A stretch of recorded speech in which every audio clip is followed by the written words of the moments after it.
요한복음 9장 1절에서 3절까지 우리 다 함께 한 목소리로 합독하도록 하겠습니다. 시작. 예수께서 길을 가실 때 날 때부터 맹인된 사람을 보신지라. 제자들이 물어 이르되 라삐여, 이 사람이 맹인으로 난 것이 누구의 죄로 인함이니까? 자기니까 그의 부모니까? 예수께서 대답하시되 이 사람이나 그 부모의 죄로 인한 것이 아니라 그에게서 하나님이 하시는 일을 나타내고자 하심이라. 아멘. 아멘. 오늘 설교의 제목을 고통 속에 있는 자녀들이라는 무거운 설교 제목을 잡았습니다. 그런데 이 안에서 우리가 발견해야 할 중요한 진리는 고통이라는 단어와 하나님의 자녀라는 단어는 원래는 어울리지 않는 단어일 것입니다. 하나님이 처음에 세상을 창조하시고 그 에덴 동산에서 하나님은 당신의 자녀들이 많은 것을 누리고 하나님이 주시는 그 기쁨 가운데 살아가기를 원하셨죠. 고통이라는 단어와는 거리가 멀었던 하나님의 백성들이죠. 그러나 하나님과 우리 사이에 죄가 들어왔고 그 죄를 우리의 의지로 받아들임으로 말미암아 기쁨과 영원한 생명이 아닌 고통 속에 거할 수밖에 없는 존재가 되고 말았습니다. 그런데 오늘 요한복음 9장 속에서 예수님께서 이 고통 속에 있는 자녀들에게 중요한 진리를 선포해 주십니다. 그것이 무엇인지 오늘 함께 살펴보기를 원하고요. 여전히 우리의 인생이 하나님 안에 거한다 말하지만 그리고 하나님의 자녀된 삶으로 영원한 생명, 영원한 목적, 영원한 가치, 세상의 것과는 비교할 수 없는 그 영원한 것들을 향해 달려가곤 하지만 그러나 우리는 육체를 가졌기 때문에 여전히 우리의 삶 속에 느껴지는 고통들도 있죠. 그것을 어떻게 바라보는 것이 성경적인 관점인가 한 번 더 우리 깊이 있게 고민을 해보셨으면 좋겠습니다. 독일이 유대인들을 학살할 때 희생당한 숫자가 무려 600만 명 이상이라고 통계가 되어져 있습니다. 그렇게 수많은 사람들을 죽이는데, 학살하는데 얼마나 많은 에너지가 들었을까요? 그 일을 더 선한데, 그 에너지를 더 선한데 썼더라면 얼마나 더 놀라운 일들이 인류 사회 가운데 있었을까 생각이 들기도 합니다.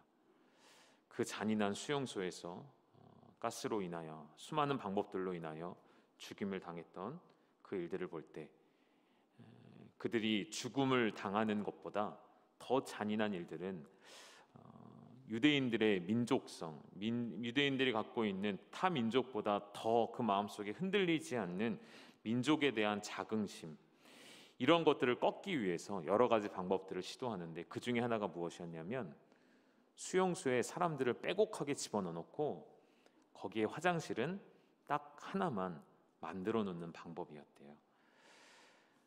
사람의 긍지와 자존심을 빼앗고 치욕을 맛보게 하려고 하는 잔인한 반인륜적인 행위였던 것이죠.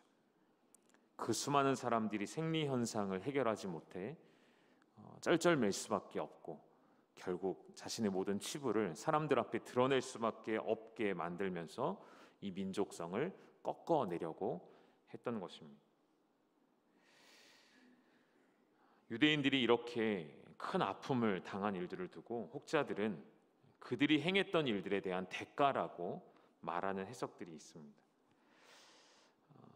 그러나 이것은 굉장히 위험한 해석이 되어지고요.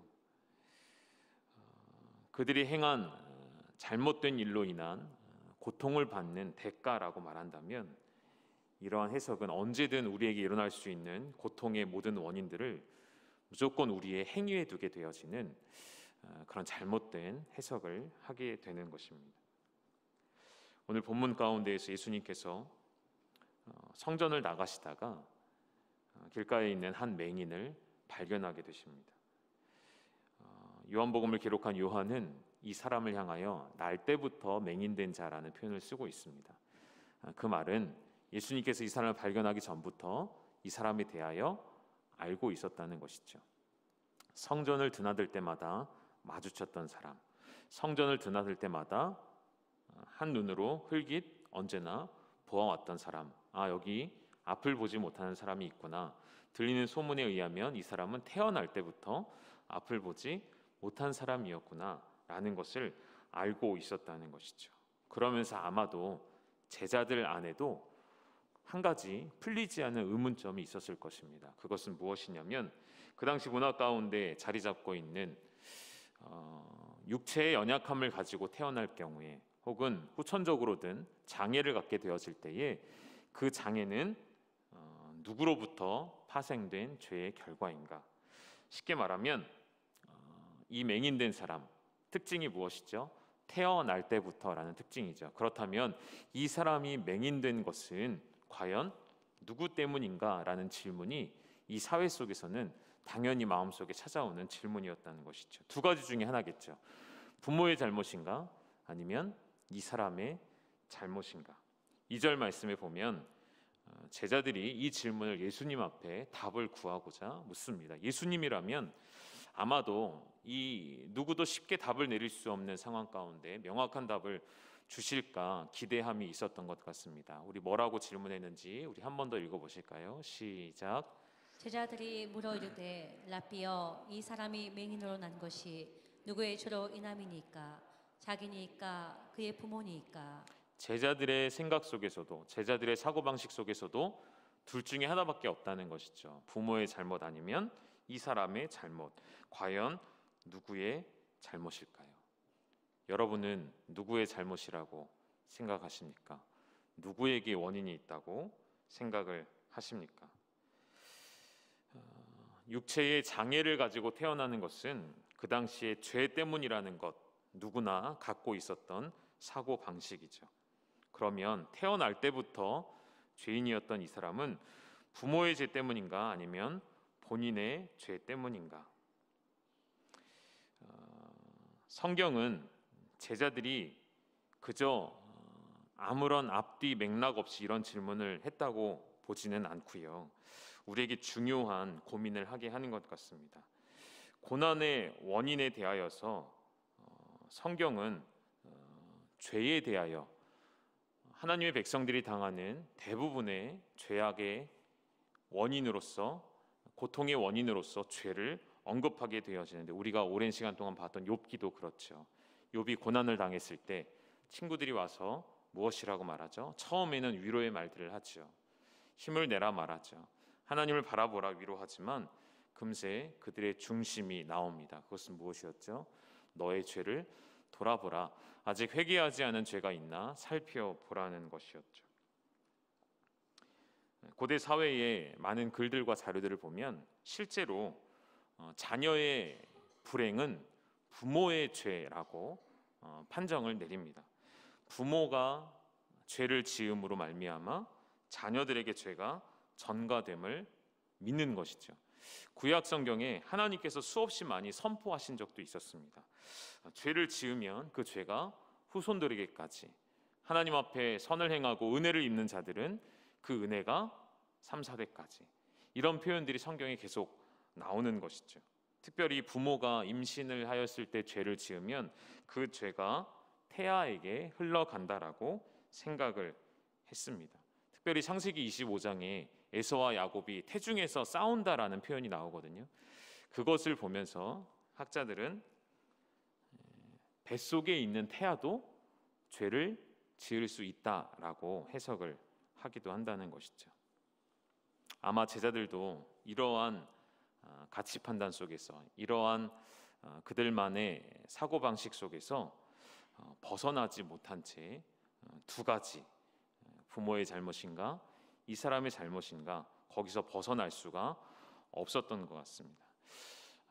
이러한 우리의 사고방식을 벗어날 수 없는 질문 앞에 예수님의 대답은 우리의 생각과는 전혀 다른 대답이셨죠. 마치 니고데모가 예수님에게 어떻게 하면 구원을 받을 수 있습니까? 라고 질문했을 때 예수님의 대답은 그의 생각과는 전혀 다른 대답이셨던 것처럼 니고데모는 아마도 특별한 계명, 특별한 말씀, 내게 아직 부족한 말씀이 있지 않을까 생각하여 질문을 던졌더라면 예수님은 그에 대한 대답을 뭘로 해주셨죠? 거듭나는 것, 다시 태어나는 것이라는 생각지도 못한 답을 주셨죠. 니고데모가 그것을 이해했을까요? 이해 못했죠. 다시 질문했었잖아요. 어떻게 한 번 태어난 사람이 다시 모태로 돌아갈 수 있겠는가? 다시 어머니의 뱃속으로 들어갈 수 있겠는가라는 이해하지 못함을 보여줬던 것처럼 예수님이 니고데모에게 원하셨던 것은 무엇일까요? 육체적인 거듭남이 아니라 그 영혼의 새 사람 되는 것, 그 영혼이 새롭게 지음받게 되어지는 것, 그 영혼의 거듭남을 말씀하셨던 것이죠. 다시 말해 예수님은 하나님이 보내신 자 예수 그리스도를 믿음으로 말미암아 하나님의 구원받은 백성이 되는 방법을 가르쳐 주셨고 그 영적인 눈이 열려지기를 원하셨던 것이죠. 그러한 메시지가 요한복음 9장에 와서 또 한 번 더 명확하게 그 진리를 예수님께서 드러내시는 내용이 이 9장의 내용인 것이죠. 부모의 죄인가 그 사람의 죄인가? 아니요, 예수님은 그 두 가지를 다 부인하시고 이렇게 말씀하십니다. 우리 3절 말씀 같이 읽어보시죠. 시작. 예수께서 대답하시되 이 사람의 나 그 부모의 죄로 인한 것이 아니라 그에게서 하나님이 하시는 일을 나타내고자 하심이라. 아멘. 하나님이 하시는 일을 나타내고자 한다라는 이러한 생각 외의 말씀을 하셨어요. 이 사람이 맹인으로 태어난 것은 어머니의 뱃속에서 자신이 죄를 지었기 때문도 아니고요, 부모가 죄를 지었기 때문도 아니라, 물론 이것이 예수님께서 모든 육체의 어떤 연약함이나 우리의 죄의 결과로서 나타나는 악한 일들이 죄와 무관하다고 말씀하시지는 않습니다. 실제로 요한복음 5장에 가면 베데스다 연못에서 38년 된 병자를 고쳐주신 후에 예수님께서 이런 말씀도 하셨어요. 더 심한 것이 너에게 생기지 않도록 다시는 죄를 범하지 말라라는 말씀도 하셨어요. 그러니까 우리가 잘 판단을 해야 합니다. 죄와 예를 들어 질병이라는 것이 꼭 연결되어 있는가, 혹은 완전히 분리되어 있는가, 이도 저도 아니라는 것이죠. 명확하게 이야기하기 어렵다는 것이죠. 그러나 모든 경우에 똑같은 적용이 되어질 수는 없지만 오늘 이 상황에서만큼은 예수님께서 죄와 연결시켜서 이 현상을 말씀하시지 않았고요, 오히려 하나님의 역사, 하나님의 일과 연관시켜서 이 사람의 연약함을 드러내시고자 합니다. 전 여기서 우리에게 주시는 메시지가 있다고 생각을 합니다. 고통 속에서, 고난 속에서 답을 찾지 못하는 우리에게 하나님이 주시는 답, 여러분 그것을 여러분도 오늘 찾고 돌아가셨으면 좋겠습니다.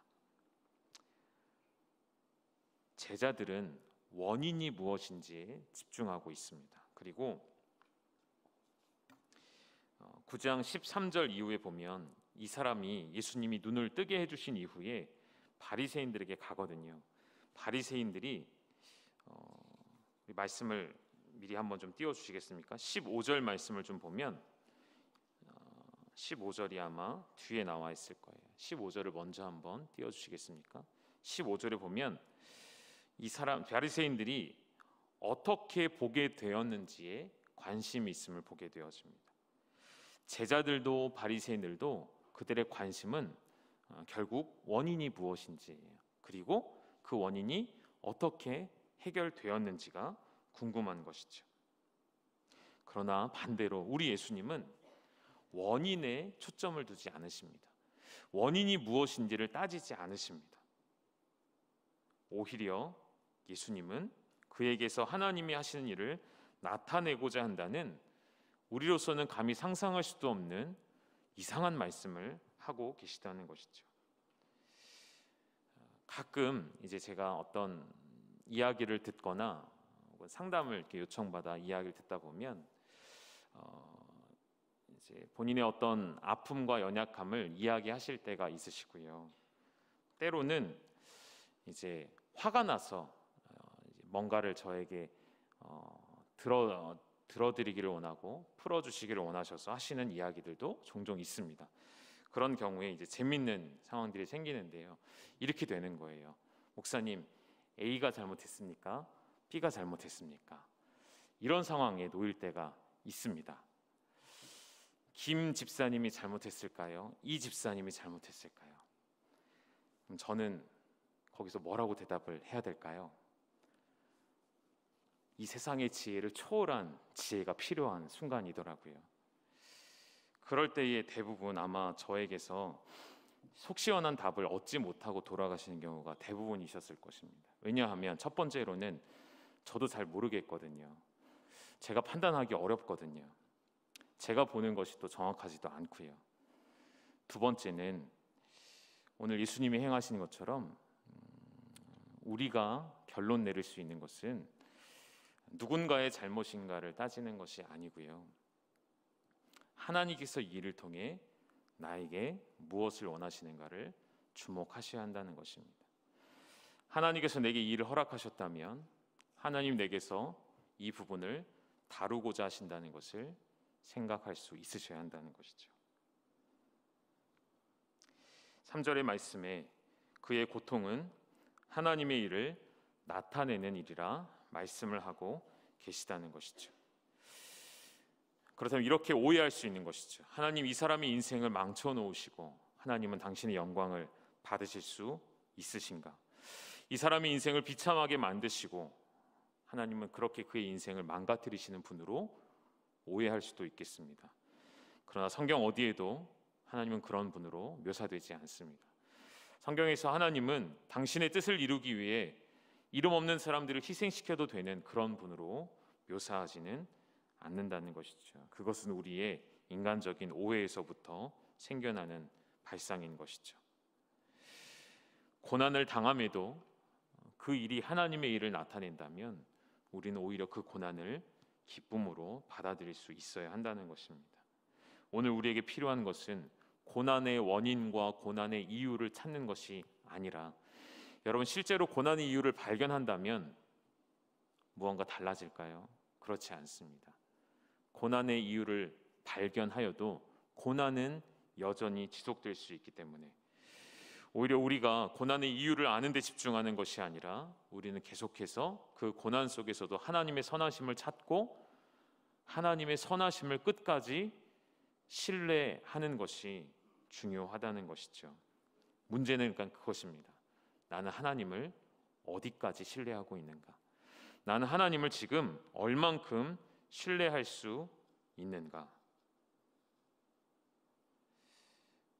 오늘 우리에게 여러 가지 어려움이 있을 때 그 어려움 때문에 우리의 삶을 그저 포기하지 않죠. 왜죠? 왜 어려움이 있어도 포기하지 않죠? 왜 어려움이 있으면서도 서로 기도하며 힘을 내며 이겨내려고 그렇게 애를 쓰십니까? 그것이 교회의 목적이고 우리 교회의 목장의 목적이죠. 여러분, 목장은 무엇이 목장이냐면 든든한 울타리가 있어야 되고요. 그 안에 목장에 소속이 되어지면 그 양떼들을 이끌어가는 목자를 따라가기만 하면 언제든지 신선한 풀을 먹을 수 있고요. 언제든지 안전한 곳에서 쉴만한 물가에서 물을 마시며 쉴 수 있게 되어지는 것이 목장에 소속되는 목적이죠. 오늘 우리 열방교회 목자님들에게 수요 예배 좀 앞쪽에 앉아 계시라고 제가 부탁을 좀 드렸습니다. 오늘 이 앞쪽에 앉아 계신 분이 다 목자님이실 텐데 목자의 역할은 그만큼 중요하고 책임감이 있죠. 목장 안에 들어온 양떼에게, 목장 안에 들어온 그 소떼들에게 먹을 것과 쉴만한 물가를 허락해 줘야 하는 그러한 사명감이 있는 자리이기도 합니다. 반대로 우리는 양떼로서 그 목장에 들어가면 꼴을 얻게 되어지고 생명을 얻게 되는 것이 목장이죠. 교회 공동체의 모습이 바로 그런 모습이라는 것이죠. 때로는 고통의 순간 가운데 있을 때, 고난이 있을 때 함께 격려하고 세워주며 치유가 나타나고 회복이 있게 되어지는 것, 상처 입고 상한 심령이 들어와서 쉼을 얻고 회복을 얻고 다시 일어서게 되어지는 것, 그것이 바로 하나님의 선하심, 그리고 그것을 신뢰하는 자들에게 부어지는 은혜인 것이죠. 우리에게 때로 악한 일들이 일어날 때, 고통이 일어날 때에 그 원인이 무엇이든지에 상관없이 이런 악한 상황들을, 이런 어려운 상황들을 선으로 바꾸실 수 있는 참 목자 되신 하나님을 신뢰하는 믿음, 그것이 오늘 우리에게 필요한 믿음이 아닐까 여러분에게 도전해 드리고 싶은 것입니다. 여전히 저도 답을 못 찾고 있습니다.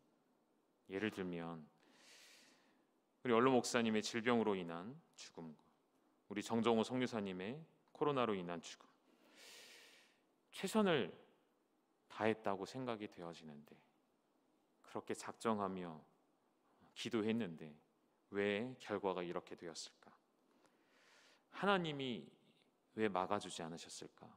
왜 하나님이 끝까지 고쳐주지 않으셨을까? 왜 하나님은 이렇게 빨리 데려가셨을까?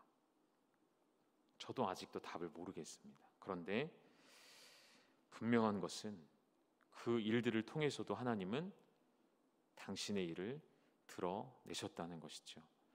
하나님의 일을 드러내셨다는 것입니다. 하나님의 일을 나타내고자 하시는 우리에게는 고난의 일들, 결국 우리 인생의 모든 일들은 먼저는 원초적으로 생각해 볼 때, 근본적으로 생각해 보셨으면 좋겠어요. 우리를 위한 것이 아니라 하나님을 위한 것이기 때문에, 하나님을 향하여 흘러가는 인생의 시간들이기 때문에 그 안에서 우리가 하나님의 선한 뜻을 찾는 자와 찾지 못하는 자는 완전히 다른 삶을 살아갈 수밖에 없다는 것이죠. 로마서 8장에 바울이 이런 고백을 합니다. 우리 로마서 8장 28절의 말씀을 좀 띄워주시고 우리 같이 읽어보실까요? 시작. 우리가 알거니와 하나님을 사랑하는 자 곧 그의 뜻대로 부르심을 입은 자들에게는 모든 것이 합력하여 선을 이루느니라. 아멘. 여러분 좋아하시는 말씀이시죠. 하나님의 뜻대로 부르심을 입은 자들에게는 모든 것이 합력하여 선을 이루기를 원하는데, 여러분 여기서 말하는 합력하여 선을 이룬다는 것은 우리가 원하는 기도의 응답이나 우리가 원하는 세상의 복이 아닙니다. 정확하게 말하면 합력하여 선을 이루는 것은 내 기도가 응답되는 것을 말하는 것이 아니고요. 무엇이 이루어지는 것을 말하는 것일까요? 하나님의 뜻이요. 하나님의 뜻이 이루어지는 것을 말씀하는 것입니다. 우리가 쉽게 혼동하고 있는, 그저 우리의 자녀들이 중요한 일입니다. 중요하지 않다는 게 아니에요. 좋은 대학에 진학하게 되어지고 우리의 육체가 건강하여서 오랫동안 건강하게 장수하게 되어지고, 이런 것이 합력하여 선을 이루는 것은 아니고요. 이것은 부차적인 것이죠. 그렇게 될 수도 있고 그렇게 되지 않을 수도 있습니다. 다만 그 일에 있어서도 우리는 최선을 다해야 되겠죠. 그러나 하나님의 선은 그런 차원의 것이 아니라, 우리의 수준의 것이 아니라 하늘의 차원이기 때문에, 하나님의 선은 하나님의 말씀을 온전히 이해할 때에 받아들일 수 있게 되는 것이죠. 하나님의 일이라는 것은 여러분 무엇일까요? 예수님께서 요한복음에서 계속 선언을 하십니다. 내가 누구인지를 선언하시고 하나님의 일이 무엇인지를 선언을 하시는데, 우리 말씀을 쭉 앞으로 거슬러 올라가면 예수님이 명확하게 하나님의 일은 이것이다 라고 표현한 구절이 나옵니다. 한번 보실까요? 요한복음 6장 29절의 말씀입니다. 우리 같이 읽겠습니다. 시작. 예수께서 대답하여 이르시되 하나님께서 보내신 이를 믿는 것이 하나님의 일이니라 하시니. 아멘. 우리 한 번 더 읽으실까요? 시작. 예수께서 대답하여 이르시되 하나님께서 보내신 이를 믿는 것이 하나님의 일이니라 하시니. 아멘. 여러분 하나님의 일이 무엇이라고요? 네, 하나님의 일은 우리의 삶에 일어나는 수없이 많은 고통의 문제들과 고난의 문제들이 해결되어지는 것이 하나님의 일이 아니고요.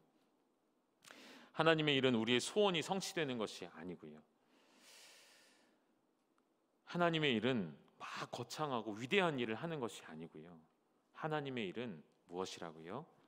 하나님께서 보내신 일을 믿는 것, 예수가 그리스도임을 믿는 것, 그것이 하나님의 일인 것입니다. 여러분, 그 일을 우리에게 하나님이 원하신다는 것이죠. 날 때부터 맹인된 자에게 하나님이 원하셨던 것은 그를 통하여 사람들이 그를 보며 예수 그리스도가 하나님이 보내신 자임을 믿게 되어지는 것. 그 일을 오늘 예수님께서 우리에게도 요청하십니다. 오늘 본문에 읽진 않았지만 4절에 보면, 9장 4절에 보면 이런 말씀이 나와요. 우리 4절의 말씀도 한번 띄워주시겠습니까? 4절에 보면 예수님께서 이런 말씀을 해주십니다. 제가 읽어드릴게요. 때가 아직 낮음에 나를 보내신 이의 일을 우리가 하여야 하리라. 밤이 오리니 그때는 아무도 일할 수 없느니라. 무슨 말씀이죠? 예수님께서 하나님의 일이 무엇인지를 가르쳐 주시고 그 고난 속에서 누구의 원인도 누구의 죄 때문에도 아니라 오히려 하나님의 일을 나타내시려 하는 것인데, 그 하나님의 일이 나타나게 하는 것을 우리가 하여야 하리라라는 표현을 사용하세요. 여러분, 우리가 하여야 하리라, 누구를 향한 말일까요? 여기서 말하는 우리는 듣는 이들이 누구였을까요? 제자들이었죠. 예수님을 따라 나선 제자들. 그럼 예수님의 제자들은 지금 요한복음 9장 상황 속에서 어떤 상황이냐면 아직도 허황된 꿈을 꾸는 사람들입니다. 마치 우리처럼요. 예수님을 믿는다고 말하지만 마음속에는 세상의 부귀영화를 따라 살고자 하는 정욕이 가득한 나의 모습과 같은, 이들의 마음속엔 지금 예수님이 왕이 되시면 나는 어떤 자리에 앉게 될까? 나는 어떤 장관이 될까? 나는 어떤 장군이 될까? 내가 맡은 자리는 몇 번째 자리일까? 이 생각으로 가득한 제자들의 모습이었어요. 이 생각으로 가득한 제자들에게 예수님이 이 맹인의 고침을 통하여서 먼저는 너희들이 하나님이 행하시는 일, 하나님의 일, 하나님이 보내신 일을 믿게 되어진 일이 너희 안에 일어나기를 원하고, 그리고 이후에는 너희들이 이 일을 하기 원한다라고 말씀을 해주시는 거예요. 아직 때가 낮을 때에. 지금 우리가 살아가는 시대는 낮인가요? 밤인가요? 아직 낮이죠.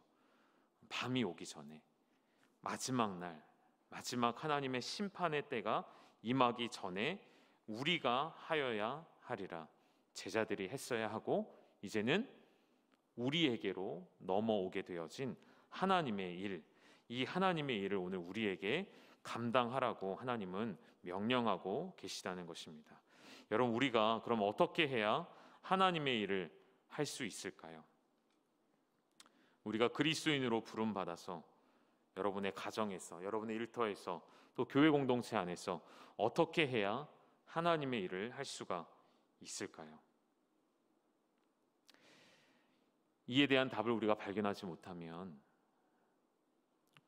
어떻게 보면 온전한 신앙생활을 하고 있지 못하는 것일 수도 있겠죠. 우리가 하나님의 일을 온전히 하는 사람이 되어지면 하나님이 주시는 그 놀라운 기쁨과 놀라운 영적인 만족을 날마다 얻게 되었습니다. 날마다 하나님의 일을 함으로 내 영혼이 충전되어지는 것이죠. 그러나 그 목적을 모른 채 하게 되어지면 자꾸만 헛된 에너지가 나가게 되는 거예요. 모든 일들을 부어놓고 쏟아 놓았는데 허망한 것입니다. 여러분, 그런 경험이 있지 않으십니까? 그 원인은 하나님의 일을 하지 않고 나의 일을 했기 때문이에요. 하나님의 일이 아니라 내 일을 했기 때문에 우리는 에너지가 빠지는 것이고요. 그곳에는 공허함밖에 남지 않는 것이죠. 하나님의 일이라는 것은 우리가 일단 오해를 좀 풀고 넘어갔으면 좋겠는데요. 우리의 이원론적인 사고방식이 오랜 시간 동안 교회를 다스려 왔습니다. 그것이 무엇이죠? 교회 일은 거룩하고 선한 것이고 교회 밖의 일은 세상적인 일이다라는 이원론적인 생각들이 우리 안에 있게 되어지는데, 정말로 그렇지 않음을 여러분 알고 계시죠? 잘못된 생각이죠. 성경은 우리가 행하는 모든 일들이 하나님의 영광을 위한 일이 되게 하라고 말씀하십니다. 세상과 교회를 분리할 수 없고 또 구별해서 생각해서도 안 됩니다. 세상에서 하는 일은 세속적인 일이고 교회 일은 거룩한 일이고 그렇지 않습니다. 목사는 거룩하고 평신도는 거룩하지 않다. 이것도 잘못된 생각인 것이죠. 선교의 일은 거룩한 일이고 우리 일상의 일들은 거룩하지 않다. 아니죠. 그것도 잘못된 일인 것이죠. 여러분, 하나님의 부르심에 대한 정확한 이해가 우리에게 필요하겠습니다. 하나님은 우리를 각자의 상황 속에서 각자의 부르심을 가지고 초대하십니다. 누군가는 목사로, 누군가는 선교사로, 누군가는 각자의 직업의 종사자로서 하나님이 그 자리에서 당신의 부르심을 우리에게 가르쳐 주십니다. 그 자리에서 하나님의 일을 하도록 우리는 부르시는 거예요. 저는 강단에서 여러분에게 하나님이 어떤 분이신지를 바르게 가르치는 일을 하는 것이고요. 여러분은 하나님이 누구이신지를 바르게 아셔서 여러분의 각자의 처소에서, 여러분의 각자의 자리에서, 직장에서, 일터에서, 사회에서 하나님의 아들이 누구이신지를 드러내는 일을 하도록 부르심을 받았다는 것이죠. 하나님의 일은 장소와 때와 사람에게 구별되어 있지 않다는 것을 여러분 기억하셨으면 좋겠습니다. 또 한 가지는 그리스도인들이 하지 말아야 할 일들이 이 땅 가운데 존재한다는 것이죠. 무슨 말이냐면 무엇을 하든지 하나님의 영광을 위해서 하라는 이 말씀을 오해하셔서 범죄하며 죄악된 일을 하면서도 그것으로 인한 수익을 하나님께 드리면 되겠지, 그것으로 헌금하면 되겠지. 아니요, 하나님은 그렇게 말씀하시지 않습니다. 신명기 23장에 불의한 소득을 하나님이 받지 않으신다라는 표현이 명확하게 나옵니다. 우리의 정욕과 탐욕이 들어가 있는 것을 하나님이 기뻐 받으시지 않는다고 말씀하십니다.